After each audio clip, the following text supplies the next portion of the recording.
என் பெயர் யூஜி சர்வதா. நான் 2ஆம் வகுப்பு ஆ பிரிவு படிக்கின்றேன். இந்தியாவின் வெண்மை புரட்சியின் முன்னோடியான டாக்டர் வர்கீஸ் குரியன் பிறந்த நாள் நவம்பர் 26 தேசிய பால் தினமாக கொண்டாடுகிறோம். பாலில் விட்டமின் டி, கால்சியம், புரோட்டீன் போன்ற நிறைய சத்துக்கள் இருக்கும். பால்ல வெல்லத்தை போட்டு கலந்து குடிச்சா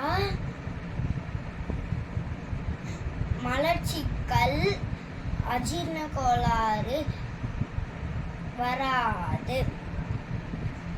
பால் குடிச்சா பல் ஸ்ட்ராங்கா இருக்கும். பால் குடிச்சோம்னா இதயம் ஆரோக்கியமா இருக்கும். பால் குடிச்சோம்னா பூண்டு பால் குடிச்சோம்னா சளி வராது. பால் குடிச்சோம்னா வயிற்றுல இருக்கிற புழு சரியாயிரும். பால் தூங்குறதுக்கு முன்னாடி பால் குடிச்சோம்னா நல்லா தூக்கம் வரும். நன்றி.